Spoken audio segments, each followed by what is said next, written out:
Good morning बेटे। आज हम वर्कशीट नंबर 57 करेंगे। सब्जेक्ट विज्ञान, क्लास हमारी 9th। इधर स्टूडेंट अपना नाम लिखेगा, इधर अपने क्लास टीचर का नेम। आज की डेट 18 नवंबर है। गुरुत्वाकर्षण के बारे में पढ़ेंगे। इससे पहले हमने गुरुत्वाकर्षण के नियम को पढ़ा था, उसके बाद मुक्त पतन को पढ़ा था। अब हम गुरुत्वाकर्षण में गुरुत्वीय बल के प्रभाव में गति, यानी गुरुत्वीय बल के प्रभाव में गति कैसे होती है, इसके बारे में पढ़ेंगे। देखो, ज्ञान क्या तुम बता सकते हो यदि मैं निर्वात में समान आकार की एक कील की और एक प्लास्टिक की गेंद को समान ऊंचाई से एक साथ नीचे गिराती हूँ तो कौन सी गेंद धरती पर पहले गिरेगी? निर्वात का मतलब होता है जहाँ पर वायु नहीं होती। वह स्थान जहाँ पर वायु नहीं होती वह निर्वात कहलाता है। जब कोई वस्तु हम समान ऊंचाई से पटकते हैं तो वायु उसका प्रतिरोध करती है। जैसे ऊपर से हम कोई बॉल पटकते हैं तो वायु उसके विपरीत दिशा में उसका प्रतिरोध करती है, तो वे धीरे धीरे नीचे आके गिर जाती है। अगर निर्वात की बात करते हैं, निर्वात में जब कोई वस्तु गिर जाती है, मान लो एक लोहे की गेंद और एक रबड़ की गेंद, तो दोनों गेंद समान टाइम में नीचे आके गिरेंगी, क्योंकि वहाँ पर वायु तय नहीं, इसलिए उनका कोई प्रतिरोध नहीं करेगा और दोनों समान टाइम में नीचे आके गिरेंगी। अब देखो आगे, दीदी मेरे अनुमान से लोहे की गेंद का द्रव्यमान अधिक होने की वजह से वह प्लास्टिक की गेंद से भारी है, अतः लोहे की गेंद पहले गिरेगी।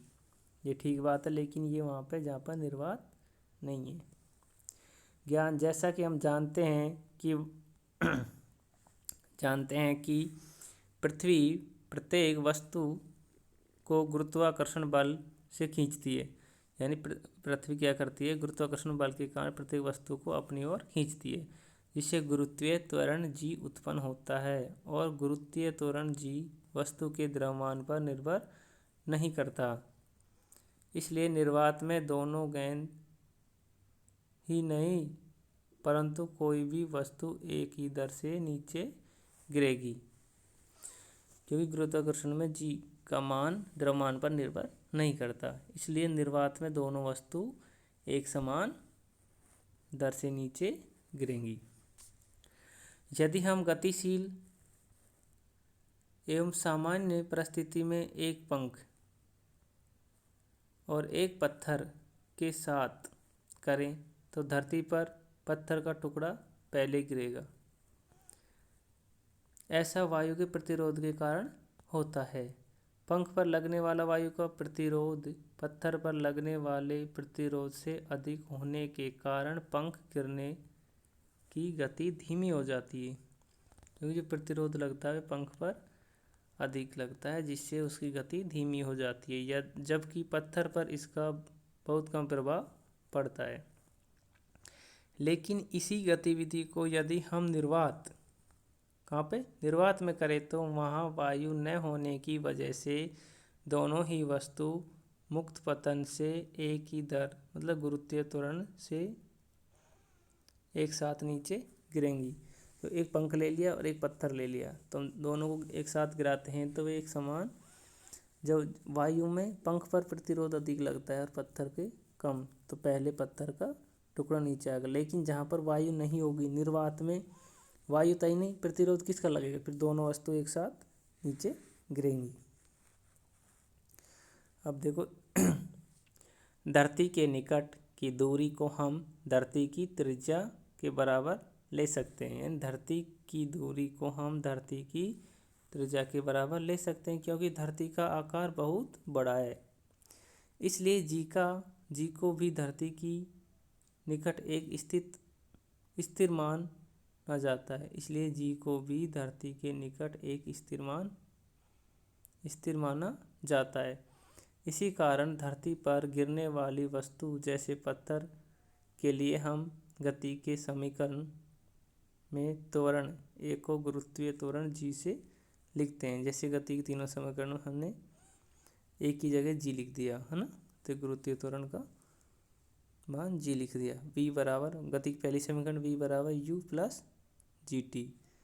दूसरी है s बराबर U T plus half A T, half एक की जगह जी टी स्क्वायर कर दिया।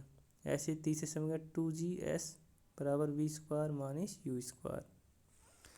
अब देखो, जब पत्थर को ऊपर उछाला जाता है तब g को माइनस जी लिया जाता है, क्योंकि पत्थर की गति गुरुत्वाकर्षण बल के विपरीत है। अगर गुरुत्वाकर्षण बल नीचे लगता है, वस्तु ऊपर जाएगी तो जी का मान माइनस आएगा।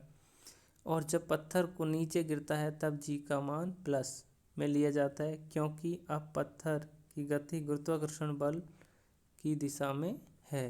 कैसे बल की दिशा में? पहले ऊपर जाएगा, फिर गुरुत्वाकर्षण नीचे की तरफ लगता है, वस्तु ऊपर जाएगी तो माइनस में आएगी, अगर नीचे गिरेगी तो प्लस में आएगी। अब क्वेश्चन देखो, हमारे क्वेश्चन नंबर पहला क्या है। कागज़ के टुकड़े और लोहे की मोटी कील को निर्वात में समान ऊंचाई से गिराने पर कौन पहले धरती पर पहुंचेगा या गिरेगा? कारण स्पष्ट कीजिए।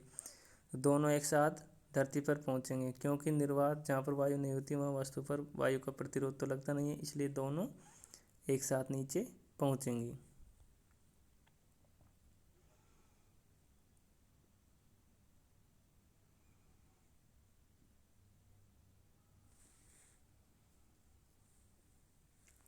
क्योंकि निर्वात जो गुरुत्वाकर्षण का बल है विद्यमान पर वस्तु के द्रव्यमान पर निर्भर नहीं करता, इसलिए निर्वात में दोनों वस्तु एक साथ नीचे पहुंचेंगी।